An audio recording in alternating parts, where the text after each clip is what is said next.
Hello students, good morning. आज का जो हमारा टॉपिक है, टॉपिक का जो नाम है वो आ जाता है धूम्रपान। ठीक है, धूमपान। तो सबसे पहले हमने जो लास्ट टाइम टॉपिक किया था वो किया था अंजन। ठीक है, अब जो हमारा टॉपिक आ जाता है वो आ जाता है धूमपान। तो धूमपान के पहले क्या है, सभी ये कंटेंट लिखे कि धूमपान में सबसे पहले कि धूमवर्ती कैसे बनती है। ठीक है, तो धूमवर्ती, एक ध्यान रखना कि जो चरक संहिता है, जो धूमवर्ती के बारे में वर्णन किया गया है तो वो कौन सी है, दैट इज़ अ प्रयोग विधि। ठीक है ना, तो प्रयोग विधि से धूमवर्ती का निर्माण कैसे होता है या कितने कंटेंट उसमें यूज़ होते हैं, कितना उसका प्रमाण लेंगे, कितनी उसकी लंबाई, कितनी चौड़ाई, वो सब हम इसमें पढ़ेंगे। ठीक है, तो सबसे पहले याद रखना कि ये जो धूमवर्ती बताई गई है वो किसके लिए बताई गई है, वो प्रायोगिक धूमपान के लिए। ठीक है, जब हम इसकी धूमपान की आगे टाइप्स पढ़ेंगे तो इसमें आपको सब लोग की सब कुछ क्या होगा, वो सब कुछ आपको क्लियर हो जाएगा। अब बात करते हैं कि जो धूमपान होता है उसके जो टोटल धूमवर्ती जो होती है उसको बनाने के लिए जो टोटल कंटेंट आते हैं तो वो कितने आते हैं, दैट इज़ 34। कितने होते हैं, 34।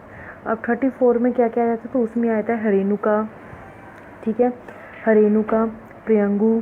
ठीक है, तो ये जो सारी चीज़ें इसको याद करने के लिए ज़रूरत नहीं है अभी इस टाइम, लेकिन इतना याद रखना कि इसमें सर्ज रस क्या आ जाता है, सर्ज रस प्रेजेंट है। बिकॉज आगे जाके जब आप स्नेहिक धूमपान पढ़ेंगे, ठीक है ना, उसके भी कंटेंट में सर्ज रस आता है। ठीक है, लेकिन तो इसके लिए क्या है, प्रायोगिक में भी देखो लास्ट में क्या लिखा है, प्रायोगिक सूखम। ठीक है ना, तो प्रायोगिक के लिए और स्नेही के लिए दोनों में क्या चीज़ आ जाती है, सर्ज रस कॉमन आ जाता है। ठीक है, ये चीज़ का ध्यान रखना। अब क्या, अब अगर हम हरेणु से स्टार्ट होता था, अगर हम हरेणु आदि बोल दें तो कोई दिक्कत तो नहीं होगी। मीन्स कि हरेणु और साथ में एसेक्ट्रा, मीन्स और भी इसमें क्या क्या हम चीज़ें ऐड मतलब हुई हैं। ठीक है, तो पहला क्या है कि हरेणु आदि, तो इसमें ये किसके लिए होता है, ये होता है प्रायोगिक के लिए। ये हम नीचे पढ़ चुके हैं श्लोका में, आपको बता दिए है कि ये प्रायोगिक के लिए बताया गया है। ठीक है, हरेणु आदि से याद कर लेना। अब नेक्स्ट की सर्ज रस का ध्यान रखना कि सर्ज रस इसमें भी प्रेजेंट है और स्नेहिक धूमपान में भी प्रेजेंट है। ठीक है, उसके बाद इसमें भी देखो क्या लिखा हुआ है नीचे, अगर आप देखेंगे तो यहाँ भी लिखा कि सर्ज रस जो होता है वो चरक में प्रायोगिक में धूमपान में है, लेकिन सुश्रुत में स्नेहिक धूमपान में इसका वर्णन किया गया है।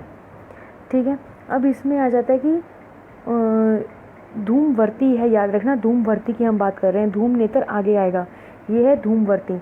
तो इसमें बहुत सारी चीज़ें जो चुकंदर टाइप की चीज़ें हैं वही सारी इसमें डाली हुई हैं, प्रियंगु, पृथ्विका, केसर, ठीक है, चंदन, तेजपत्तर, दालचीनी, छोटी इलायची, वो सब देख लेना। एक याद रखना इसमें यव इसलिए करवा रहे हैं क्योंकि यव में हमने पीछे बोल चुके हैं, एक यवान होता है, एक यवक होता है। तो जो यवान होता है तो उसको क्या है, आप लोग ले सकते हैं वो पत्थर, लेकिन जो यवक होता है वो आपके लिए पत्थर नहीं है। लेकिन इसमें क्या बोला है कि जौ के आकार की, मतलब कि यव, ठीक है ना, यव के आकार की उन्होंने बोला है कि एक सरकंडा लेना है। होता क्या है इसमें, जैसे कि आपने धूमवर्ती के सारे कंटेंट ले लिए, अब यव वर्ड क्यों आया वो बता रही हूँ। अब पहले क्या किया इन्होंने, आपने धूमवर्ती के सारे 34 के 34 कंटेंट ले लिए। वो लेने के बाद आपने ये करना है कि इन सभी औषधियों को फिर पीसना है। पीस के करना है, एक सरकंडा लेना है। सरकंडा का समझ लेना है, एक हमने शलाका टाइप की एक लौकी ले लेंगे, ठीक है ना, उसको हमने बोल दिया सरकंडा लेना। उस सरकंडे पे हमने करना है, जो हमने ये लेप बनाया है, जो पीसा है, कूटा है, तो वो जो लेप होगा उसको करना, वो जो सरकंडा उसे लपेट देना है। ठीक है, और उन्होंने बोला कि लपेटना कैसे, तो उन्होंने बोला जौ के आकार का। जौ कैसे होते हैं, जैसे कि वो बीच में थोड़े मोटे होते हैं और साइड में क्या होते हैं, वो पतले होते हैं। ठीक है, तो जौ के आकार का वो ऐसे लपेट देंगे। वो लपेटने के बाद उन्होंने क्या बोला है कि उसके बाद इसका प्रमाण कितना रखेंगे, ठीक है ना, मीन्स उसकी लंबाई कितनी रखेंगे, और जो रखना है मीन्स जो बीच वाला पार्ट है वो कितना मोटा होना चाहिए। तो उन्होंने बोला है अंगुष्ठ, मीन्स जो हमारा अंगूठा होगा ना तो उसके बराबर ही क्या होगा, इसका प्रमाण होगा, दैट इज़ अंगुष्ठ समितम, मीन्स के अंगुष्ठ के समान। और नेक्स्ट चला था कि कितना लंबा होना चाहिए, तो लंबे में उन्होंने क्या बोला है कि 8 उंगलियाँ। ठीक है, क्या जाता है, अष्ट उंगलियाँ समा भीषक। ठीक है, तो कितना बोला, 8 उंगल। तो 8 उंगल वो क्या होना चाहिए, मोटा होना चाहिए। ठीक है ना, तो वो चीज़ें उन्होंने 8 उंगल लंबा होना चाहिए और अंगूष्ठ के समान क्या मोटाई होनी चाहिए। तो ये चीज़ें क्या है, इन चीज़ों से क्या होता है बताया गया है। लेकिन इसमें जो अलग अलग आचार्यों का क्या मत आया हुआ है तो वो एक बार पढ़ लेते हैं। तो उन्होंने बोला कि जो धूमवर्ती का वर्णन किया गया है इसमें जो चरक है उसने तो बोल दिया 8 उंगल, लेकिन जो विदेह है तो विदेह ने बोला है 6 उंगल, और जो वाघभट है उन्होंने धूमवर्ती की लंबाई कितनी बोल दी, दैट इज़ 12 अंगुल। ठीक है, ये चीज़ें ध्यान रखना। नेक्स्ट हम आगे पढ़ेंगे। अब देखो होता क्या है, जो धूम्रपान होता है इसके टाइप्स आ जाते हैं धूम्रपान के। तो कौन कौन से होते हैं, दैट इज़ अ प्रायोगिक, जिसके बारे में हमने धूमवर्ती के बारे में बात कर रहे थे। एक आता है स्नेहिक, एक आता है विरेचनिक। ठीक है, तो क्या क्या होता है, स्नेहिक, प्रायोगिक, स्नेहिक और विरेचनिक, ये हो गया। अब प्रायोगिक, स्नेहिक, विरेचनिक है, लेकिन जो हमारे आचार्य सुश्रुत है उन्होंने 5 प्रकार के बताए हैं। उनमें कौन कौन से, प्रायोगिक, स्नेहिक, विरेचनिक आ जाता है, कास और वाम। ठीक है ना, तो वामक जब हम चैप्टर पढ़ेंगे तो उसमें आपको आगे क्लियर हो जाएगा। ठीक है, अब क्या है, इन्होंने ना ये काल बताए हुए हैं कि किस टाइम पर हमें प्रायोगिक, स्नेहिक और विरेचनिक लेने चाहिए। तो याद रखना कि BSP, ठीक है ना, क्या BSP, ठीक है, एक सरकार चलती है यूपी में BSP की। ठीक है, और सपा बसपा, तो इससे याद कर लेना BSP, ठीक है ना, सपा बसपा जो होती है। ठीक है, BSP याद हो गया। अब B फॉर विरेचनिक, S फॉर स्नेहिक और P फॉर प्रायोगिक। ठीक है, उसमें क्या आ जाएगा, 312। आपने क्या याद करना है, 312। 312 से क्या हो जाएगा कि हमें दिन में कितनी बार स्नेह लेना है। तो उन्होंने बोला कि जो विरेचनिक है उसको दिन में 3 बार लेना है, जो स्नेहिक है उसको दिन में 1 बार लेना है, और जो प्रायोगिक है उसको दिन में 2 बार लेना है। ठीक है, ये हो गया चरक का 312। ठीक है, एक नंबरिंग याद करना ईजी रहेगा, 312। लेकिन अगर हम बात करते हैं सुश्रुत की, तो उन्होंने बोला है 345। ठीक है, 345। तो उसमें कौन कौन से आ जाते हैं, 3 बार विरेचनिक आ गया, 4 बार स्नेहिक आ गया, और 5 बार क्या आ गया, प्रायोगिक यूज़ करना चाहिए। ये क्या है, जब हम धूम्रपान के काल पढ़ेंगे ना तो उसमें आपको ये वाली चीज़ तो क्लियर हो जाएगी अच्छे से। ठीक है, लेकिन आचार्य जो आगे हम इसको एक्सप्लेनेशन करेंगे, बस इतना याद करना कि कितना बार दिन में बोला गया है। तो चरक ने बोला है 312। ठीक है, और मतलब पर्टिकुलर एक बता दिया कि B, S और P। ठीक है, तो दिन में 12 दिन में 312 हो गए, और उसमें कितना हो गया, 345। ठीक है, याद रखना। नेक्स्ट अगला ना एक सुश्रुत है, आचार्य सुश्रुत। तो उन्होंने क्या बोला, उन्होंने बोला कि प्रायोगिक की उन्होंने एक बात किया, तो उसमें ये बोला कि कुष्ठ और तगर, यहाँ पर क्या लिखा, यहाँ पर लिखा ना, तो क्या लिखा है कि कुष्ठ और जो तगर है ये क्या है, ये वर्जित करना चाहिए। मतलब इसको क्या है, ये जब हम प्रायोगिक, समझ गए ना, प्रायोगिक धूम्रपान की बात है, तो जब हम प्रायोगिक बना रहे हो तो उसमें क्या है, कुष्ठ और तगर नहीं यूज़ करना चाहिए। तो देखो यहाँ लिखा है, कुष्ठ तगर का प्रयोग मेडिसिन के लिए नहीं करना है, मतलब धूम्रवर्ती बनाने में। तो कुत्ते से याद कर सकते हो, कुत्ता, तो कू से आ जाएगा कुष्ठ, और त से आ जाएगा हमारा तगर। ठीक है, तो वो हो गया। नेक्स्ट अगला था हमारे पास कि एक चीज़ और बोली है। अब आचार्य चरक ने क्या बोला था कि सीख जो सरकंडा होगा, ठीक है ना, जो सरकंडा होगा उस पर क्या करना है, लेप लगाना है। ठीक है, वो किस हिसाब से लगाया था, उन्होंने बोला कि जों के हिसाब से लगाना है। अब इसमें आया था कि जो सीख पर लेप लगाते समय अलग अलग कितनी बार लगाना है, 5 बार सुखा कर लगाना है। ये किसने बोला है, ये हमारे अष्टांग, मतलब ये वाग्भट ने बोला है। ठीक है, तो वाग्भट ने एक चीज़ और बोली है। तो वाग्भट ने क्या बोला, तो वाग्भट ने ये बोला है कि जैसे कि चरक ने बोल दिया कि ठीक है आपने सरकंडा लेना है, मीन्स वही सीख लेनी है, उस पर एक बार लेप लगाना है। ठीक है, बस हो गया। लेकिन जो वाग्भट है उन्होंने क्या बोला, तो उन्होंने बोला कि नहीं ऐसा नहीं है, पहले आप एक बार लेप लगाएंगे, फिर उसको सुखाने के लिए रख देंगे, जब वो सूख जाएगा फिर उसके ऊपर लेप लगाएंगे। ऐसे करते करते क्या है, 5 बार आपको करना है। ठीक है, और ये भी बता दिया गया था कि जो वाग्भट की सीख की लंबाई है वो कितनी है, दैट इज़ 12 अंगुल। ठीक है, अब सीख की लंबाई उन्होंने 12 अंगुल बोल दिया, तो इट मीन्स क्या है कि उन्होंने आगे पीछे जगह नहीं छोड़ी है, उन्होंने सीधा बोल दिया कि ठीक है सीख की लंबाई के बराबर धूमवर्ती बनानी है। होता क्या है, धूमवर्ती जो एक सीख लेते हैं, सीख के ऊपर क्या करते हैं, धूमवर्ती को, मतलब जो लेप होता है उसको लगा देते हैं। वो लगाने के बाद क्या करते हैं, उस सीख को हम निकाल लेते हैं। वो जब सीख उसको मतलब सूख जाती है तो सीख को उसमें से निकाल लेते हैं। अब जो सीख निकाली जाती है, चरक ने तो बोल दिया कि 8 अंगुल है, लेकिन सीख उन्होंने नहीं बताया कि कितने अंगुल है। लेकिन वाग्भट ने क्या बोला कि सीख पर क्या है, 5 बार लेप लगाना है। तो सीख कितनी बोली है, 12 अंगुल बोली गई है। ठीक है ना। नेक्स्ट आ गया था कि स्नेहिक, हमने लास्ट में कौन सा पढ़ा, प्रायोगिक पढ़ा, तो अब आया था स्नेहिक। तो स्नेहिक में क्या है, घृत, तेल, वही सारी चीज़ें आ जाएंगी कि वसा, घृत, मोम, मधु उत्तम है, और इसमें ठीक है प्रयोग हम कर सकते हैं। ठीक है, अब देखो वही आ गया ना कि सुश्रुत ने क्या है, स्नेहिक धूम्रपान में क्या बोला है, सर्ज रस, जो आपको पहले बताया था कि सर्ज रस चरक ने प्रायोगिक धूम्रपान, और सुश्रुत ने क्या है, स्नेहिक धूम्रपान में इसका वर्णन किया गया है। ठीक है, अब देखो यहाँ पर आ जाता है सीख की लंबाई। ठीक है, अब सीख की लंबाई यहाँ पर पढ़ लेना कि जो चरक है उन्होंने वर्ती बताया, उन्होंने सीख के सरकंडे की लंबाई नहीं बताया, उन्होंने वर्ती की लंबाई बताई है। तो वर्ती की लंबाई कितनी बताई है, 8 अंगुल। ठीक है, जो वाग्भट है उन्होंने सीख की लंबाई बोल दी 12 अंगुल, उन्होंने वर्ती की लंबाई नहीं बताई है। और जो सुश्रुत है उन्होंने जो टर्म दी है वो दी है सरकंडा। ठीक है। उन्होंने वर्ड क्या दिया है, सरकंडा, तो उन्होंने सरकंडे की लंबाई बताई है, उन्होंने भी वर्ती की लंबाई नहीं बताई। तीनों के देखो अलग अलग हैं। तो क्या है, चरक ने वर्ती के बारे में बताया है, सुश्रुत ने सरकंडे के बारे में बताया है, और जो वाग्भट है उन्होंने किसके बारे में बताया, सीख के बारे में। ठीक है, तो ध्यान रखना इस बात का। नेक्स्ट अगला आया था कि जैसे कि वर्ज्य हमने बोला, हमने क्या बोला था कि वर्ज्य है, तो वर्ज्य में हमने क्या क्या बोला था कि कुष्ठ और तगर मीन्स कुत्ता, ऐसे करके याद किया था। उसके बाद इसमें क्या बोला कि जो वाग्भट है उसने कुष्ठ तगर तो बोला, लेकिन साथ में क्या बोल दिया, एला आदि। याद रखना, एला आदि को भी क्या है, इन्होंने वर्ज्य माना है। नेक्स्ट देखो उन्होंने क्या बोला है इसमें ना, सारी ना जो विमर्श है, इसलिए इंपॉर्टेंट है इसका विमर्श। इसमें ये बोला गया है कि जो क्यों, जो मतलब कि कुष्ठ और जो तगर है वो क्यों इन्होंने बोला कि नहीं लेना चाहिए। तो चक्रपाणी ने एक यहाँ पर एक विशेष टिप्पणी दी है। तो उन्होंने बोला है कि अगर हम इसका ज़्यादा करते हैं, तो चक्रपाणी के मतानुसार क्या है, अगर हम मातुलुंग जो स्वर, मातुलुंग का स्वरस होने लगता है, मतलब क्या है कि अगर हम कुष्ठ तगर को यूज़ करते हैं धूमवर्ती के लिए, तो मातुलुंग का मतलब CSF जो फ्लूइड होता है, सेरिब्रोस्पाइनल फ्लूइड, उसका क्या होता है, उसका स्राव होने लगता है। ठीक है ना, तो इसका प्रयोग नहीं करना चाहिए। लेकिन क्या है, जो हमारे आचार्य वाग्भट हैं या फिर ठीक है ना, जो वाग्भट है और सुश्रुत चिकित्सा अध्याय 40 में बोला कि एला आदि भी जो है कुष्ठ तगर क्या है, वर्ज्य, मीन्स इसमें भी बोल दिया गया है कि कुष्ठ तगर के साथ साथ एला आदि, किसमें, सुश्रुत चिकित्सा 40 में भी बोल दिया गया है। ठीक है, याद रखना कि चरक, सुश्रुत और वाग्भट में कौन सी चीज़ कॉमन होगी, कुष्ठ और तगर। लेकिन क्या आ जाता है, उसमें आ जाता है कि जो चरक, सुश्रुत है उसने चिकित्सा स्थान में, और वाग्भट ने भी बोल रखा है कि एला आदि को भी नहीं करना, लेकिन चरक ने ऐसा नहीं बोला है। ठीक है, अब नेक्स्ट अगला आता है, ये देखो हाईलाइटेड किया हुआ है कि सुश्रुत ने क्या है, कासगन और वामनीय धूमपान का वर्णन किया है। ठीक है, तो उन्होंने क्या है, उन्होंने दोनों चीज़ों का धूमपान का वर्णन किया है। लेकिन जो अष्टांग हृदय उसने क्या है, प्रायोगिक में शमन और मध्य।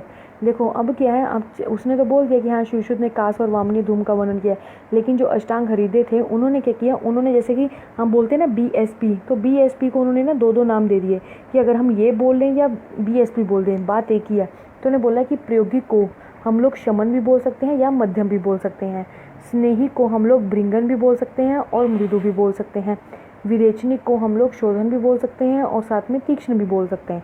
उन्होंने ये कहकर उन्होंने बात ख़त्म कर दी। ठीक है, नेक्स्ट देखो, नेक्स्ट अगला आ जाता है हमारे पास कि धूमपान के क्या लाभ हैं, कि धूमपान हमें क्यों करना चाहिए। तो यहाँ पर जो फर्स्ट लाइन लिखी है वो बहुत इंपॉर्टेंट है। इसमें क्या आता है कि गौरवम शीर्षे शूल पीन से अर्धवेदा। इसमें क्या है कि इसमें याद रखने वाली क्या चीज़ है कि इसमें गौरवम लिखा है। ठीक है, जब हम क्या है चरक सूत्र 2 पढ़ते हैं, ठीक है, जो कि अपमार तंडुलीय ध्यानम होता है, जिसमें पंचकर्म के जो द्रव्य संग्रह होते हैं, उसमें सबसे पहले क्या आता है, उसमें सबसे पहले जो आता है वो आता है हमारा शिरो। ठीक है ना, शिरो विरेचन के द्रव्य संग्रह। तो उसमें उसके बाद लास्ट में क्या आते हैं, यूजेस आते हैं। तो यूजेस में क्या क्या आ जाता है, यूजेस में आ जाता है कि गौरवे, क्या आ जाता है, गौरवे। तो याद रखना कि श्लोका पीछे वाली जो लाइन है वो सेम है, सिर्फ कितना है, उसमें आ जाता है कि गौरवम, इसमें आ जाता है गौरवे। पेज नंबर 51 पर देख लेना। ठीक है ना, उसमें ये आपको मिल जाएगा। और नेक्स्ट क्या बोला है इन्होंने, कर्ण नक्षी शूल में, कास में, गल ग्रह में, हनुमन्या ग्रह में। उसके बाद ये भी लाइन इंपॉर्टेंट है, क्योंकि जब आप नस्य पढ़ोगे तो इसको भी आपके साथ, मतलब उसके साथ भी आप लोग कन्फ्यूजन होंगी। तो इसमें क्या लिखा है, इसमें लिखा है खालित्य पिंजर तोम। ठीक है ना, च केशानाम पतनम तथा। तो उन्होंने बोला कि खालित्य जो और पालित्य, ठीक है ना, क्या होता है कि जो खालित्य का मतलब क्या होता है, बाल्डनेस हो जाता है। और पिंजर तो में क्या होता है, केशों, जो केश होते हैं उसका क्या, पीला हो जाना, मतलब सफ़ेद हो जाना। और पतन का मतलब क्या होता है, केशों का गिर जाना। ठीक है, तो इसमें भी क्या आता है, इसमें हेल्पफुल होगा। और जब क्या है, जितने भी सारे अपर क्लेविकल में आते हैं, जैसे कि शब्द आ गया, अति निद्रा, अगर किसी को अति निद्रा आती हो, ठीक है, मोह में हो, अति निद्रा में, तो उसको क्या करता है, ठीक कर देता है। उसके बाद याद रखना कि जिसको क्या है, वात कफज वाली हो, बिकॉज धूमपान क्या होता है, एक तरह से को पित्तज में माना जाता है, क्योंकि जितने भी सारे पित्त रोगी होंगे उनको क्या है, उनको ये नहीं करवाना चाहते हैं, उनको नहीं करवाया जाता। तो याद रखना कि जो वातज कफज वाले जो होंगे लोग, उनको क्या है, उनको हम ये चीज़ करवा सकते हैं, मीन्स धूमपान करवा सकते हैं। ठीक है, ये चीज़ ध्यान रखना। नेक्स्ट अगला आता है कि प्रायोगिक धूमपान के क्या काल हैं। ठीक है, तो प्रायोगिक, अब एक आ जाता है कि धूमपान के क्या काल हैं। ठीक है, कई बार ये भी पूछा जाता है कि चरक संहिता में किसके 8 कालों का वर्णन, धूमपान के कालों का वर्णन किया गया है। तो इसमें कौन से कालों का वर्णन किया गया है। तो देखो यहाँ पर वर्ड आया हुआ है, दैट इज़ अ प्रायोगिक, वर्ड आया हुआ है प्रायोगिक। तो उसमें भी हमने जो धूमवर्ती बताई है तो वो किसकी बताई है, प्रयोगी की बताई है। और इसी तरह जो काल भी बताया गया है वो किसका बताया गया है, धूमपान का, प्रयोगी का ही बताया गया है। अब देखो चरक ने क्या बोला कि इन्होंने कितने बता दिए, 8 काल बता दिए। लेकिन याद रखना कि जो वाग्भट है, ठीक है ना, जो भागवत है उन्होंने कितने बताए हैं, 24 बताए हैं। और जो भेल है उन्होंने कितने बताए हैं, उन्होंने 8 बताए हैं। ठीक है, ठीक है, इतना हो गया, लिख लेना। भेल ने 8 काल ही बताए हैं और वाग्भट ने कितने बताए हैं, 24। ठीक है, और जो सुश्रुत है उन्होंने बताए हैं 12। ठीक है, कितने बताए हैं, 12, 12। ठीक है, अब देखो इसको क्या याद करना है, इसको बहुत इजी वे में है। तो इसका जो ये मिमोनिक है इसको याद कर लो। इसमें क्या लिखा है कि सभी सूक्ष्म दंत नान खाकर धूम्रपान करते हैं। क्या आ जाएगा, सभी सूक्ष्म दंत नान खाकर धूम्रपान या धूमपान करते हैं। तो सभी से कैसे, तो यहाँ से स्टार्ट कर लो। ठीक है, तो यहाँ से क्या आ जाता है सबसे पहले, दैट इज़ अ स्नान। ठीक है ना, स्नानत्व। ठीक है, तो सबसे पहले आ जाएगा हमारा स्नान। उसके बाद क्या लिखा है, सभी, भ से क्या आ जाएगा, भोजन, भुक्तवा। ठीक है, भोजन करने के बाद तो सभी हो गया। उसके बाद आ जाता है सूक्ष्म, तो सूक्ष्म, तो दोनों अलग अलग है। सु से क्या आ जाएगा, समुलिख्य। समुलिख्य का मतलब क्या होता है, वमन। ठीक है, समुलिख्य, तो स से समुलिख्य। उसके बाद आता है क्ष, तो श से क्या आ जाएगा हमारा, श्रुतवा। क्या आ जाएगा, श्रुतवा मीन्स छींक। ठीक है, श्रुतवा। उसके बाद क्या लिखा है, दंत, तो दंत से याद कर लोगे दातुन। ठीक है, तो दंत लिखा है सूक्ष्म दातुन, दंत, उसका NAN, नान। ठीक है ना, नान होते हैं ना, नान जो हम खाते हैं, तंदूरी रोटी नान, तो वो वाला नान है। तो नान क्या आ गया, NAN। न से आ जाएगा हमारा नस्य, ए से आ जाएगा अंजन, और न से क्या आ जाएगा हमारी निद्रा। मतलब निद्रा में करना नहीं है, निद्रा से उठने के बाद करना है। ठीक है ना, तो उन्होंने ये चीज़ें बताई कि इसके बाद क्या हमें धूम्रपान का सेवन करना होता है। ठीक है, उसके बाद नेक्स्ट देखो, अभी क्या है, अभी एक चीज़ और आ जाती है कि धूम्रपान के जो काल बताए गए हैं, हमने क्या बोला कि चरक ने सीधा बोल दिया कि जो प्रायोगिक होता है उसके 12 काल बताए हैं। ठीक है, याद रखना कि प्रायोगिक के उन्होंने 12 काल बताए हैं। ठीक है, अगर जैसे धूम्रपान के काल पूछ ले तो 12 है। कई बार क्वेश्चन ऐसा आ जाएगा, अच्छा तो बताइए कि स्नेहिक जो है वो दिन में कितनी बार करना चाहिए, विरेचनिक दिन में कितनी बार करना चाहिए। तो जो आपको 312 याद कराए हैं, 312, ठीक है ना, 312, तो वो किसके हैं, BSP। तो अगर पूछ ले विरेचनिक कितनी बार करना है दिन में, तो कितनी बार करना है, 312। तो BSP है तो B और 3, तो कितना हो गया, 3 बार। S नहीं, कितनी बार करना है, 1 बार। और प्रयोगी कितनी बार करना है, 2 बार। ठीक है, तो वो याद रखना। वैसे ही क्या है, सुश्रुत का हमने क्या बोला था, 354। तो 354 को कैसे याद करना है, तो 3B, S से 5 और P से 4। ठीक है, तो वो भी हो जाएगा। अब आता है अष्टांग हृदय। तो अष्टांग हृदय ने क्या बोला है, 5, 11, 8। ठीक है ना, तो उसको भी आप लोग देख लेना। देखो इसमें एक चीज़ बोली है, जैसे कि फॉर एग्जांपल हमने धूम ले रहे हैं, ठीक है ना, धूमपान कर रहे हैं। अब जैसे हमने क्या है, उस धूम को खींचा अपने अंदर, उसके बाद उसको छोड़ा। तो वो जो खींचना और छोड़ना जब एक हुआ तो उसको हम क्या बोल देते हैं, धूम अभ्य। क्या बोल देते हैं, धूम अभ्य वहार मोक्ष। ठीक है ना, तो उसको बोल देते हैं धूम अभ्य वहार मोक्ष। मीन जिसमें क्या होता है, जिसमें हम अंदर लेते हैं और बाहर मोक्ष कर देते हैं, मीन्स अव्यय। ठीक है ना, क्या आ जाता है, दैट इज़ जिसमें धूम अभ्य। अभ्य का मतलब दोनों, किस किस चीज़ का, वहार और मोक्ष। ठीक है, हम अंदर भी लेते हैं और मोक्ष भी उसको देते हैं, मतलब छोड़ भी देते हैं। तो उसको हम क्या बोल देते हैं, मतलब एक बार धूम को छोड़ना और मतलब लेना और छोड़ना। ठीक है, जिसको मॉडर्न में क्या बोल देते हैं, पफ बोल देते हैं। उसके बाद नेक्स्ट अगला आता है भेल का। तो भेल ने क्या बोला, भेल ने भी 8 ही काल बताए हैं, बस उसका नाम याद करना कि कौन कौन से, ये नहीं, बस 8 काल बताए हैं। उसके बाद नेक्स्ट अगला आ जाता है हमारे पास, ये तो आपको बताया गया कि शुशु ने 354 बताए हैं। ठीक है, अब वही वाला आ गया 312 वाला जो बताया था कि अगर पूछ लिया जाए कि कितनी बार लेना है, तो उन्होंने बोला कि द्वि कालम किसके लिए आएगा, प्रयोगिक के लिए। ठीक है, स्नेहिक के लिए 1 काल आ जाएगा और विरेचनिक के लिए क्या है, 3 काल आ जाएंगे। ठीक है, उसके बाद नेक्स्ट, अब क्या है, हम लोग को कैसे पता लगा कि ये सम्यक धूमपान हो गया, मीन्स हमने जो धूमपान किया था वो सही हो गया। तो उसको अगर करना है तो उसके लिए याद रखना कि क्या आ जाता है कि हृदय कंठ इंद्रिय संशुद्धि। इसमें बोला कि जो हृदय कंठ और इंद्रिय उसमें क्या हो जाती है, शुद्धि हो जाती है, उसमें लघुता आ जाती है। लघु लिखा ना, तो क्या हो जाएगा, लघुता आ जाती है। ठीक है, और दूसरा उन्होंने क्या बोला है कि और जो शीर्ष है, मीन्स सिर के जितने भी सारे सिर क्या होगा, हल्का हो जाएगा। क्षमा की, ठीक है ना, तो वो बताया गया। और उसी प्रकार जो दोष वगैरह भी है वो भी क्या है, सब कम या फिर ख़त्म हो जाएंगे। इसी प्रकार से हमें जान लेना चाहिए कि ठीक ठीक धूमपान हो गया। तो याद रखना, हृदय कंठ इंद्रिय संशुद्धि लघुता शीर्ष क्षमा, ठीक है। नेक्स्ट देखो क्या लिखा है। नेक्स्ट में लिखा कि अति मतलब अकाल या अति धूमपान करने से क्या होगा। तो याद रखना कि इसमें क्या याद करना है, इसमें आपको याद करना है 3 मोंकी। अब गांधी जी के 3 बंदर होते तो क्या होता है, बुरा मत देखो, बुरा मत सुनो और बुरा मत बोलो, ठीक है। तो इसमें यही है कि बाधीर्य मीन्स क्या आ जाएगा, उसको सुनाई नहीं देगा।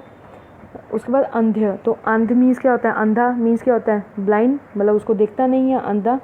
उसके बाद आएगा मुक्त मीन्स वो बोल भी नहीं सकता है, ठीक है। तो ये चीज़ें हो जाएंगी, मतलब 3 मोंकीज आ गए। और क्या आ गया साथ में, रक्त पित्त आ गया और शिरोभ्रम चला जाता है। तो ये क्या होते हैं, अगर हम अकाल का मतलब होता है जब हम टाइम पर नहीं पीते हैं, मतलब जो 8 काल बताए हैं उससे अलग पीते हैं, या फिर हम अति मात्रा में पीते हैं, तो उससे फिर ये वाले रोग हो जाते हैं, ठीक है। अब नेक्स्ट में बोला कि अगर ठीक है हमने अकाल में पी लिया, हमें रोग हो गए, तो उसकी शांति भी तो होनी चाहिए। तो उसकी शांति कैसे करनी, तो उन्होंने एक सिंपल जर्नल सा फंडा बता दिया है कि क्या बोला है कि कैसे कर सकते। तो सर्पी, ठीक है, जो हमने क्या बोला है कि जो सर्पी है, सर्पी मतलब क्या होता है, घृत, ठीक है। तो घृत का हम लोग क्या क्या कर सकते हैं, तो क्या लिखा है, सर्पी पानम नावन। तो नावन क्या होता है, नस्य, ठीक है। तो नस्य, अंजन, तर्पण, ठीक है। इन चीज़ों का हमें क्या है, स्नेह से हमें पान भी करना चाहिए, ठीक है। एक तो आ जाता है पान, एक आ जाता है हमें नस्य लेना चाहिए, और तीसरा आ जाता है अंजन, और चौथा क्या आता है, तर्पण, हमें ये करना चाहिए, ठीक है। उन्होंने ये बोला। और ऊपर से अगर हमें रक्त पित्त हो जाए तो हमें शीतल चिकित्सा, बिकॉज मैंने पहले बोला था कि जो पित्त वाले प्रकृति उनको धूमपान करने के लिए ज़्यादा नहीं मतलब एडवाइस किया जाएगा, ठीक है। तो क्या आ जाएगा कि तभी तो क्या है कि जब आप लोग पंचकर्म, आपको पता होगा, जब क्या है वमन करवाते हैं या नस्य देते हैं, उसके बाद ही क्या होता है, उसके बाद ही धूमपान करवाया जाता है। लेकिन विरेचन में कभी भी धूमपान नहीं दिया जाता, ठीक है, विरेचन और बस्ती में, ठीक है। अब क्या है, रक्त पित्त में क्या है, ये जो अगर रक्त पित्त की कंडीशन आ जाए तो उसमें क्या करना है, उसमें भी हमने शीतल द्रव्यों का ही देना है, ठीक है ना। शीतल द्रव्यों को प्रयोग में लाना है। अगर कफ और पित्त से अनुबंध है तो क्या है, उन्होंने बोला कि रुक्ष, कफ पित्त है तो रुक्ष देना है।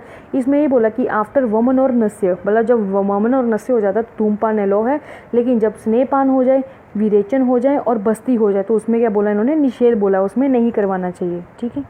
अब उन्होंने यही बोला कि कौन कौन से आरोग्य बताए गए हैं वो तुम सब लगा लोगे। और देखो यहाँ के लिखा है विरेक और वस्ती, ठीक है, विरेक और वस्ती से समझ लेना। अब इसमें लिखा है जो मदपान करते हैं, ठीक है, ये सारी चीज़ें लिखी हुई हैं। और ये लास्ट में जो रोग लिखे हुए हैं, एक तो शंखक, रोहिणी, ठीक है, मदात्य, एल्कोहलिज्म, जो ये वाले सारे चीज लोग होते हैं इनको ये क्या है, नहीं लेना चाहिए। नेक्स्ट में देखो क्या लिखा है। अब जो शारंगधर है, उन्होंने क्या, शारंगधर और क्या जाता है हमारा वाग्भट, तो उन्होंने अलग अलग बताए हैं। तो उसमें बोला कि जो शारंगधर हैं उन्होंने कितनी बोली है, 12।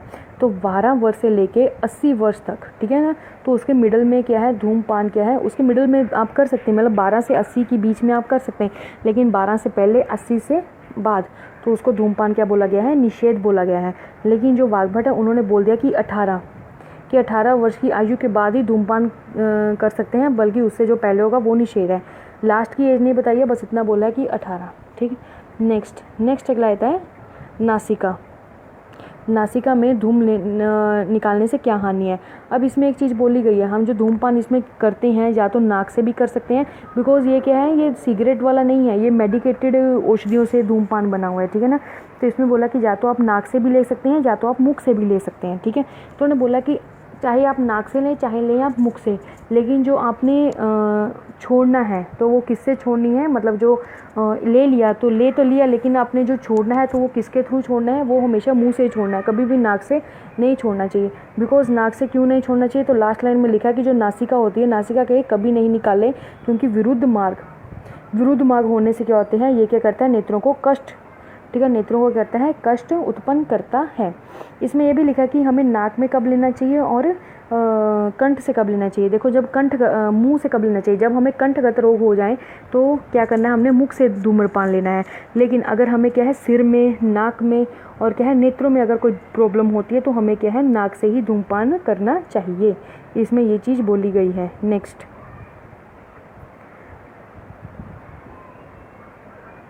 देखो अब नेक्स्ट अगला आता है कि धूम नेत्र की लंबाई, ये भी इंपॉर्टेंट है। तो धूम नेत्र की लंबाई क्या बताई गई है, इसमें आपने वही करना है बी एस और पी, बी एस पी कर लिया याद। तो उसमें करना आपने चरक जो है वो आ जाते हैं चरक, फिर आता है शारंगधर और वाग्भट और आ जाता है लास्ट में सुश्रुत।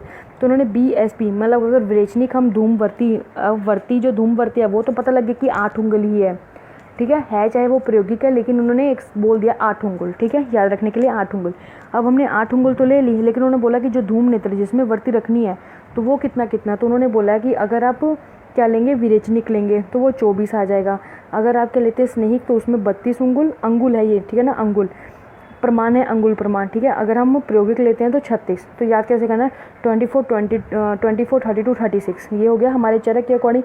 और अंगुल है, ठीक है ना, 24 अंगुल, 32 अंगुल, 36 अंगुल। और शारंगधर और वाग्भट के अकॉर्डिंग क्या है 24 अंगुल, 32 अंगुल और 40 अंगुल आ गया। और सुश्रुत ने क्या बोला 24 32 और 48। याद रखना कि एक चीज़ इसमें बताई गई है श्लोका में कि जब ये 24 मतलब ये 24 से लेके 36 तक, ठीक है 24 से लेके 36 तक, जैसे ये बताया गया कि 24 से लेके 36 तक कितना होता है, दैट इज़ आधा नहीं आएगा, 1.5 मीन्स 1.5, ठीक है 1.5 क्या होता है गुना होता है, मीन्स 24 to 36। पूछा जाता है कि विरेचनिक से मतलब विरेचनिक से प्रायोगिक की जो बताई गई है कितने गुना ज़्यादा धूम नेत्र बताया गया है, तो कितने गुना बताया गया है 1.5 गुना बताया गया है। कितने आ जाएगा 1.5 गुना, ठीक है बस जस्ट फॉर मेमोराइज के लिए कि 1.5 गुना बताया गया है, क्योंकि श्लोका में लिखा तो उसको याद कर लेना। नेक्स्ट इसमें क्या बोला कि अब देखो अब हमने लंबाई तो पढ़ ली, तो उन्होंने बोला कि जो धूम नेत्र है वो कैसा होना चाहिए, तो उन्होंने बोला कि जो धूम नेत्र है वो कैसा होना चाहिए, कोमल होना चाहिए, इसमें लिखा ना रिजु होना चाहिए। इसके बाद क्या लिखा है इसमें क्या होना चाहिए 3 कोश होने चाहिए, दैट इज़ अ 3 कोशम, ठीक है फलितम, 3 कोश होने चाहिए। उसके बाद लिखा है कि इसका जो अग्र भाग है वो किसके प्रमाण होना चाहिए, तो उन्होंने लिखा है कि कोलस्थे आग्रे प्रमाणितम, मतलब कि बेर की गुठली के समान। कोलस्थी आ गया या बेर की गुठली के समान आ गया, तो देख लेना कि इसमें आ जाएगा कोलस्थी आग्रे प्रमाणित और इसमें आता है बेर की गुठली के समान, ठीक है। नेक्स्ट ये है कि उचित धूमपान के क्या लक्षण है, तो उन्होंने बोला कि अगर उचित हो जाए तो उसमें याद रखना है कि यदा च उरा कंठ शिरा लघुता, मीन्स उरा प्रदेश में कंठ में और सिर जो होता है वो हल्का हो जाता है, और जो कफ होता है उसमें क्या लिखे तनुताम, तो तनु हो जाता है मीन्स पतला हो जाता है। अगर पतला हो जाएगा तो वो अच्छे से निकल जाएगा कफ हमारा, ठीक है जो जमा हुआ होगा। नेक्स्ट लगेगा कि धूमपान के अयोग्य, तो क्या है कि हमें कैसे पता लगेगा कि जो धूमपान है वो अच्छे से नहीं हुआ, अगर हमें शुद्धि महसूस नहीं होगी भारीपन लगेगा तो उसको हम क्या बोल देंगे कि धूमपान नहीं हुआ। तो उन्होंने वही बोला है अशुद्ध स्वरो, ठीक है अशुद्ध स्वरो यस्य कंठस्य स कफो, ठीक है तो कंठ में कैसा महसूस होगा कफ टाइप महसूस होगा, ठीक है तो उन्होंने वही बोला है कि इस तरह अकाल के बताए गए हैं। नेक्स्ट ये तो कुछ नहीं है, जैसे कि इसमें 16 अंगुल बताया गया है, मीन्स क्या है हमने क्या बोला था सबसे पहले कि जो सुश्रुत है उनके कितने बताए गए हैं टाइप्स 5, जैसे कि बीएसपी तो हैं लेकिन क्या जाते हैं एक कास घन है एक वामक है। तो हमने क्या बोला था सुश्रुत के टर्म में कि कितने होते हैं, दैट इज़ 24, हमने 24 32 और 48 बोला था, ठीक है। तो उन्होंने बोला कि जो लास्ट के 2 बचते हैं दैट इज़ अ कास और वामक, एक्चुअली वहाँ बीएसपी की बात हो रही थी इसलिए उसको वहाँ छेड़ा नहीं है, लेकिन यहाँ है कि कास और जो वामक होंगे तो उसमें कितनी हो जाएगी, उसमें जो बताई गई है वो बताई गई है 16 अंगुल, कितनी बताई गई है 16 अंगुल, ठीक है। इस तरह क्या है जो धूम वाला जो चैप्टर है मीन्स की धूमपान वाला जो पॉइंट है हमारा वो क्लियर होता है। उसके बाद नेक्स्ट आगे चलते हैं, वो आ जाता है हमारा नस्य के लाभ, ठीक है। अब पहले आ जाता है कि नस्य किस ऋतु में देना चाहिए, तो नस्य के लिए उन्होंने ऋतुएं जो बताई गई हैं वो कौन कौन सी आ जाती हैं, उसमें आ जाता है कि प्रावृट शरद और वसंत ऋतु में, ठीक है। तो उन्होंने क्या बोला कि किस ऋतु में देना, तो याद रखना कि कौन सा है, दैट इज़ अ प्रावृट शरद और वसंत ऋतु में बताया गया है। नेक्स्ट अगला आया था हमारे पास कि ये जो आपको लाइन बोली थी ना कि इसमें आता है खालित्य पिंजरत्वम, ठीक है ना, केशय पानत्वम, ठीक है ना, पतनम, तो इसमें वही चीज़ बोली गई है, उसमें खालित्य और पालित्य पिंजरत्वम बोला हुआ है, और यहाँ क्या आ जाता है कि न शिव श्वेता न कपिला, ठीक है ना, केशाम, ठीक है। तो इसमें क्या बोला कि दाढ़ी और जो केश हैं, ठीक है ना, जो दाढ़ी होती है और जो केश होते हैं वो क्या है, वो श्वेत और पिंगल वर्ण को प्राप्त नहीं होते हैं, ठीक है ना। ना तो श्वेत को और ना ही पिंगल, मीन्स वो काले ही रहते हैं अगर हम नस्य जो है वो प्रॉपर लेते हैं, ठीक है। नेक्स्ट उसमें बोला गया है, उसके बाद क्या है, जो मुख होता है उनका क्या हो जाता है, प्रसन्न हो जाता है, स्वर भी स्निग्ध हो जाता है और स्थिरो महान, ठीक है। नेक्स्ट उन्होंने बोला कि जो सर्व इंद्रियां होती हैं वो क्या हो जाती हैं, वह मल्य मीन्स मल के रहित हो जाती हैं और बल को बढ़ाती है, ठीक है। ये चीज़ें बताई गई है। नेक्स्ट अगला आया था हमारे पास कि अनुतेल, तो अनुतेल की निर्माण विधि के बारे में बताया गया है। तो अनुतेल क्या है, तो अनुतेल की निर्माण की विधि में बताया गया है, ये तो पहले सारे कंटेंट आ जाते हैं अनुतेल के लिए, ठीक है। अनुतेल जो होता है वो प्रॉपर नशे के लिए होता है। तो अनुतेल के सबसे पहले आपको कंटेंट देखना, उसमें आते चंदन, अगर, तेज पत्तर, दारू, हल्दी, छाल, ठीक है। तो आपको बस ये कंटेंट थोड़े से आइडिया लगा लेना, सुगंध बाला, नागकेसर, ठीक है। तो ये सारी जो गंध वाली चीज़ें हैं वही ऑलमोस्ट इसमें दी हुई हैं, ठीक है। तो वो देख लेना। उसके बाद इसकी आ जाती है विधि कैसे बनता है। तो इसमें जो जल यूज़ होता है क्वाथ बनाने के लिए, तो वो यूज़ होता है महेंद्र रस। तो महेंद्र जो रस होता है उसमें क्या आता है, उसमें बोला गया कि हमने जितने भी ड्रग्स लिए हैं तो उसका क्या है, 100 गुना जल हमने क्या लेना है, महेंद्र जल लेना है, ठीक है। मतलब जितने ड्रग्स थे क्वाथ बनाने के लिए, तो उसका कहना है कि उससे 100 गुना जल हमने क्या ले लिया, महेंद्र जल ले लिया। उसके बाद हमने क्या किया, उसके बाद हमने इसको पाक किया, ठीक है। पाक करने पर क्या हुआ, जब इसका 1/10 रह जाए, मतलब कि 1/10 शेष रह जाए, फॉर एग्जांपल अगर हम क्या है 500 लीटर अगर हम क्या है क्वाथ को पका रहे हैं, जब वो 50 लीटर रह जाएगा, ठीक है ना, जब वो क्या है 50 लीटर रह जाएगा तो उसमें ऐड क्या कर देना है हमने, 50 लीटर दूध, ठीक है ना। इसमें फिर ये बोला गया है कि 50 लीटर ही क्या है दूध हम ऐड कर देंगे। फिर उसको करेंगे, दोनों को पकाएंगे अच्छे से, ठीक है। दोनों को क्या करेंगे, अच्छे से फिर से पकाएंगे, ठीक है। जब वो पकाया जाएगा, ठीक है, जब वो पकाया जाएगा, इसमें क्या होता है, इसमें एक चीज़ और होती है, जैसे कि क्वाथ है, तो क्वाथ से हमने क्या किया, पहले हमने क्वाथ को पकाया तो वो 1/10 क्या हो गया, शेष रह गया। अब क्या करना है, जो 1/10 वाला भाग है ना, तो उसमें करना है एक चीज़ है इसमें कि 1/10 भाग शेष रह गया। अब जो 1/10 भाग रहेगा, मतलब कि जो 50 रहा, तो 50 को इन्होंने क्या किया कि इन्होंने बोला कि जो 50 वाला है कि जो 1/10 भाग है क्वाथ का लेकर तेल से सिद्ध करने की विधि के अनुसार 9 बार सिद्ध करें, ठीक है। मतलब क्या करना है, हर 10वां हिस्सा लेना है। मतलब क्या है, जो 50 लीटर हमारे पास बचा तो उसको क्या करना है, 1/10 में डिवाइड कर देना है, ठीक है ना। उसको फिर क्या है, उसको फिर 10 भागों में डिवाइड कर देना है। मतलब कितने हो गए, 5 में चले गए, 10 भाग में डिवाइड हो गया। तो उसको करना है 9 बार तेल से पाक करना है, ठीक है। जब वो 9 बार तेल से पाक हो जाता है, मीन्स 9 बार उसको क्या है तेल में डालकर उसको पकाते रहना है। जैसे एक भाग हमने 5 ग्राम लिया तो उसमें हमने तेल डालकर उसको अच्छे से पकाया। फिर जब वो अच्छे से, मतलब उसका जो क्वाथ होगा वो पक जाएगा, उसके बाद फिर हमने दूसरा भाग डाला, तीसरा, चौथा, 5वां, ऐसे करके हमने क्या करना है, जो उसके 10 भाग थे उसमें क्या है, जो 9th भाग तक हमने उसको अच्छे से पकाना है।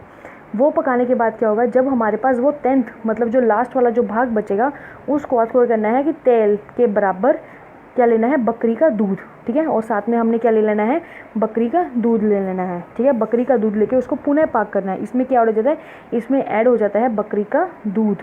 इसमें तेल लेना, तेल के बराबर ही क्या है, बकरी का दूध ऐड कर देना है। फिर इन दोनों को क्या करना है, अच्छे से पाक करना है। और पाक करने के बाद जो हमारे पास मिलेगा, दैट इज़ कॉल्ड, क्या बोल देते हैं उसको हम, अनु तेल बोल देते हैं। इतना हो गया। अब अनु तेल हमारा बन गया। अब इसको लेना कैसे है, कितनी मात्रा में लेना है, तो यहाँ पर एक लिखा हुआ है कि जो अनु तेल की मात्रा है, तो उन्होंने क्या कितनी बोली है, अर्ध पल मीन्स एक पल कितना होता है, तो एक पल होता है 4 तोला के बराबर। देखो प जब हम लिखते हैं तो 4 दिखता है, ठीक है, 4 की तरह लगता है हमें, तो 4 वो हो गया, और ल तोला, ठीक है ना, तो 4 तोला हो गया। तो इसमें क्या बोला है, अर्ध पल मीन्स आधा पल, तो आधा कितना हो जाएगा, 4 का 2 तोला हो जाएगा, ठीक है। ये भी होगी मात्रा क्लियर। अब आ जाता है कि कितने दिन तक लेना है। तो कितने दिन तक लेना है, एक्चुअली क्या होता है, इन्होंने ना यहाँ से कन्फ्यूजन होगी, ये एक चीज़ याद रखना, ये वाली क्या लिखा हुआ है कि अनु तेल को क्या है, टोटल 7 बार लेना है, मतलब 7 दिन लेना है। इतना याद हो गया कि 7 दिन लेना है, लेकिन क्या है, हमें एक दिन छोड़ के वो लेना है, ठीक है ना। अगर हम एक दिन छोड़ के वो चीज़ लेंगे तो उससे डबल हो जाएगी। मतलब अगर हम 7 चीज़ की कोई चीज़ बोल रहे हैं तो हमने क्या उसको रोज़ाना तो लेना नहीं, एक दिन छोड़ के लेना है। तो 13वें दिन हमारा वो कंप्लीट हो जाएगा, ठीक है ना। 13वें दिन या आप 14वें दिन किसी दिन भी लगा लो कि 13वें दिन वो हमारा कंप्लीट हो जाएगा। तो लेकिन उन्होंने बोला कि जैसे कि हमने क्या बोला कि रोज़ क्या है, एक लगाना है, ठीक है। क्या है कि रोज़ एक हमने उसमें डालना है। जो रोज़ अगर हम उसमें एक डालेंगे ठीक है। तो उससे क्या होगा, अगर हम उसमें रोज़ एक एक करके मतलब रोज़ कितने हैं, 7 दिन हो गए, 7 दिन में हमने क्या है एक एक दिन को छोड़ के करना है, इतना हो गया। अब जब हम क्या करेंगे, एक एक दिन को छोड़ेंगे तो जिस दिन मतलब एक दिन हमने देना है तो उसमें क्या है 3 बार देना है दिन में, मतलब TDS, एक सुबह, दोपहर और एक शाम, ठीक है। तो याद रखना कि एक TDS, ठीक है। इतना क्लियर हो गया। मात्रा हमने कितनी लेनी है, अर्ध पर लेनी है, ठीक है, मतलब 2 तोला होगी। कुल हमने कितनी बार देना है, तो 7 दिन देना है, 7 बार लिखा है तो मीन्स 7 दिन कर लेना। और एक दिन में हमने कितनी बार लेना है, दैट इज़ 3 बार, ठीक है। ये चीज़ इसमें बोली गई है। नेक्स्ट अगला आया था हमारा दातुन। तो दातुन उन्होंने बोला कितनी बार करना चाहिए, तो ये तो पता ही है कि 2 बार करना चाहिए। और जो चरक उन्होंने क्या बोला है, कटु तिक्त कषाय वाली जो रस वाली दातुन होती है वो ही करनी चाहिए। लेकिन जो हमारे आचार्य सुश्रुत है उन्होंने क्या बोल दिया, उन्होंने मधुर बोल दिया साथ में, कि जो क्या है कटु तिक्त कषाय प्लस मधुर, कटु तिक्त कषाय प्लस मधुर, उन्होंने मधुर ऐड किया।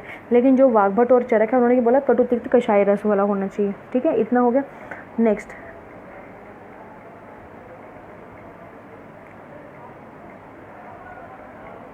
अष्टांग हृदय ने जो है वो पर्टिकुलर बता दिया कि कब करना चाहिए। तो उन्होंने बोला एक तो प्रातः काल में करना चाहिए और रात को एक भोजन करने के बाद करना चाहिए, सायंकाल में, ठीक है। तो 2 चीज़ें बताई गई हैं। और उन्होंने साथ में क्या बताया, तो उन्होंने साथ में बताया है कि कितना, हालांकि जो दातुन है वो कितनी होनी चाहिए। तो उन्होंने क्या बोला, जो दातुन है वो कितनी होनी चाहिए, दैट इज़ 12 अंगुल। कितना होना चाहिए, 12 अंगुल मीन्स 12 अंगुल होना चाहिए लंबी, ठीक है। और कितनी मोटी होनी चाहिए, तो कनिष्ठिका। तो कनिष्ठिक उंगली कौन सी होती है, जो सबसे लास्ट वाली लिटिल फिंगर जिसको बोलते हैं, उसके बराबर ही होनी चाहिए, ठीक है। ये हो गया। नेक्स्ट, तो वो क्या करेगी, तो उसका क्या काम होता है, दातुन के क्या लाभ होते हैं, तो वो क्या है, तो जो गंध है, दुर्गंध है, उसको क्या ख़त्म कर देती है। जो हमारी विरसता होती है उसमें रस ला देती है, ठीक है। तो ये चीज़ें बताई गई हैं। नेक्स्ट अगला आता है जो आचार्य सुश्रुत है। तो सुश्रुत ने क्या बोला कि हम उसमें क्या क्या चीज़ें डालते हैं, मीन्स जो उन्होंने क्या है एक दातुन का तो बता दिया, एक बताया उन्होंने मंजन, ठीक है। जो हमारे आचार्य सुश्रुत है, ये देखो क्या लिखा हुआ है, मंजन। तो मंजन के रिगार्डिंग उन्होंने क्या बोला है कि इसमें हम क्या क्या डाल सकते हैं, शोद्र तो लिखा है, ठीक है। शोद्र के साथ क्या लिखा हुआ है, दैट इज़ व्योश, त्रिवर्ग। अब शोद्र क्या होता है, शोद्र तो हमें पता है मधु है, तो मधु को किसके डालना है, तो दैट इज़ त्रिकटु प्लस त्रिजात। त्रिजात से याद रखना है डाट, DAT, इसका मोनिक है डाट, DAT। अब त्रिकटु तो पता ही है, पिपली, शुंठी और मरीच, लेकिन त्रिजात क्या आ जाते हैं, डाट, दालचीनी, एला और त्वक, ठीक है। ये हो गया। नेक्स्ट अगला है कि उत्तम धातुएं कौन कौन सी मानी है। तो उत्तम धातुओं को याद करने के लिए याद रखना है कि काम बहुत करते हैं। जब हम दातुन के लिए तो क्या करते हैं, दातुन के लिए पहले दातुन लकड़ी तोड़ने के लिए जाएंगे, मतलब वो जो दातुन हम करते हैं, तो उसमें क्या है कि काम बहुत है। काम क्यों ज़्यादा है, क्योंकि हर चीज़ इन्होंने बोली है वो डबल बोली है, ठीक है। मीन्स K 2 बार है, A भी 2 बार है और M भी 2 बार है। तो क से याद करना है करंज और कनेर, अ से याद करना है असन और अर्जुन, M से याद करना है क्या आ जाएगा हमारा, मदार और मालती, ठीक है। तो ये जो है ये क्या मानी गई है, श्रेष्ठ मानी गई हैं। अब उन्होंने क्या, जो आचार्य जो सुश्रुत थे उन्होंने क्या बोला था कि कटु तिक्त कषाय और मधुर, 6 मतलब 4 रस होने चाहिए। तो वो 4 रसों के क्या उन्होंने एक एग्जाम्पल दे दी कि किसमें कौन सी श्रेष्ठ है। तो सबसे पहले बात करते हैं हम कषाय की। तो कषाय में उन्होंने बोल दिया खदिर श्रेष्ठ है, लिखा हुआ कि कषाय में खदिर श्रेष्ठ है, मधुर में मधुक श्रेष्ठ है, तिक्त में निम्ब श्रेष्ठ है और कटु में क्या है, करंज श्रेष्ठ है, ठीक है। ये याद रखना। देखो जो मधुक होता है वो मलुट्ठी नहीं होता है, वो महुआ होता है, महुआ, ठीक है। लट्ठी मत समझना इसको। नेक्स्ट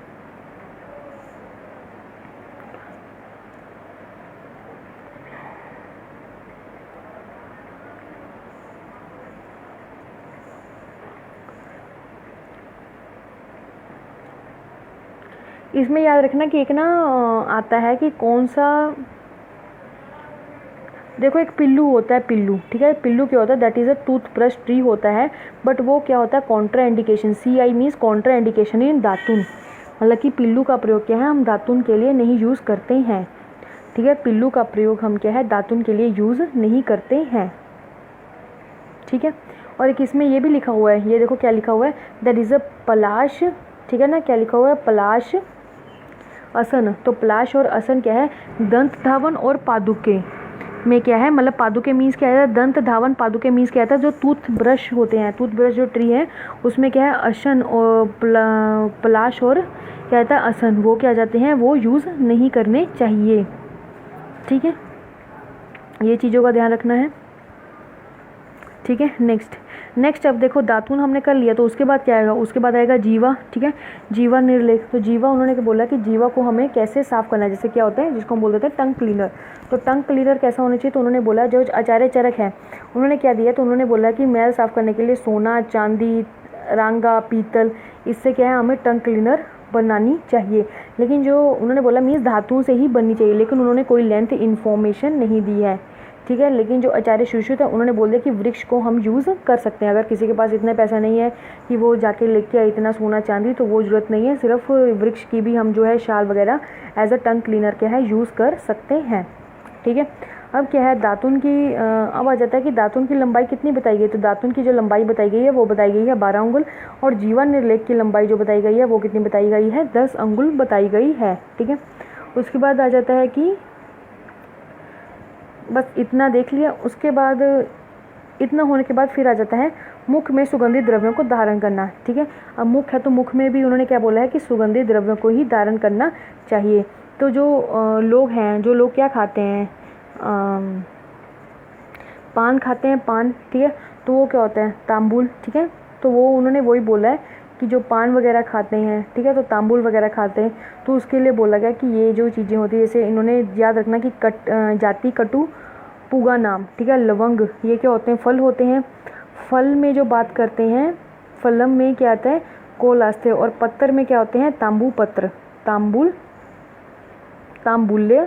तांबुल्य क्या पत्र को हम यूज़ करते हैं। नेक्स्ट आता है निर्यास। तो निर्यास में हम कौन सा यूज़ करते हैं, दैट इज़ कपूर।